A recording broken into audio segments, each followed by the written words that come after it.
Donc, on va faire la pâte à beignet. La pâte à beignet, donc là, ce sera la base. Donc, il vous faut 9 g de levure de boulanger, 185 g de farine, 2,5 g de sel, 4 g de sucre, c'est juste pour la coloration, 5 centilitres de bière.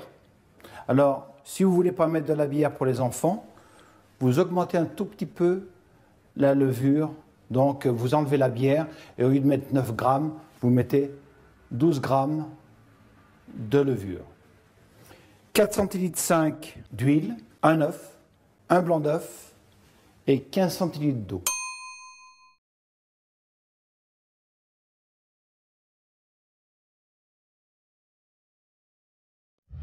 Donc, on va mettre la farine. Là, c'est donc de la levure lyophilisée. Vous savez qu'on trouve sèche, donc il faut la mettre dans un petit peu d'eau. Donc, je mets tout ça dans la farine. Je remets un tout petit peu pour incorporer le tout. Et puis, on peut tout mettre. Voilà. Le sel, le sucre. Donc, on va mettre la bière. Alors, une bière blonde, hein, pas une bière brune, une bière blonde. J'ai oublié de le préciser tout à l'heure. L'huile. Alors ça, c'est... Pensez aussi qu'il vous faudra quand même un bain de friture pour justement faire vos beignets tout à l'heure. L'œuf entier.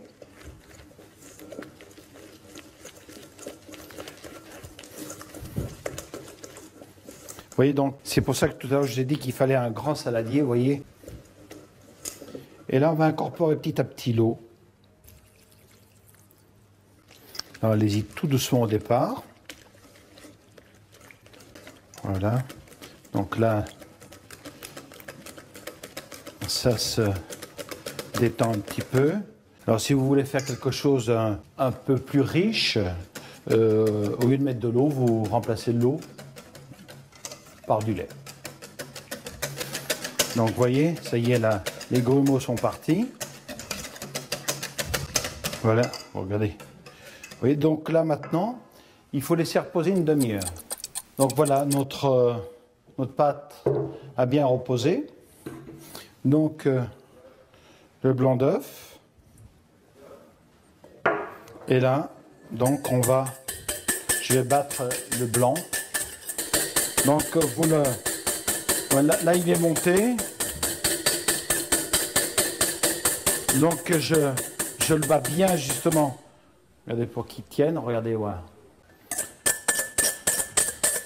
Alors, bien sûr, là, je l'ai monté à la main, mais vous pouvez monter ça, bien sûr, avec un robot. Vous voyez, vous y allez doucement. Et voilà. Donc là, tout est mélangé. Alors là, il y a une recette qui est très très bonne, qui n'est pas de moi, mais qui est très très bonne quand même. C'est vous prenez de la ganache que vous faites congeler, vous la plongez dedans, hein, avec une cuillère, vous la prenez et vous mettez ça dans la friture. Donc après, vous avez une ganache fondante dans un beignet fantastique. Vous le saupoudrez un peu de sucre glace, pas de sucre glace, mais de sucre semoule. Je préfère le sucre semoule. Et là, vraiment, vous avez quelque chose de très bon. Puis après, il y a tous les fruits. Hein. On peut mettre, tout à l'heure, je vous ai parlé de bananes, je vous ai parlé de pommes, mais on peut mettre de la mandarine, on peut mettre tous les fruits possibles et imaginables. Et aussi, bien sûr, on peut faire, alors, en enlevant le sucre, on peut faire aussi des beignets de fleurs de courgettes, des beignets de fleurs d'acacia. On peut faire, voilà, c'est une base. Là, vous pouvez faire vraiment des tas de recettes avec ce qu'on vient de faire maintenant.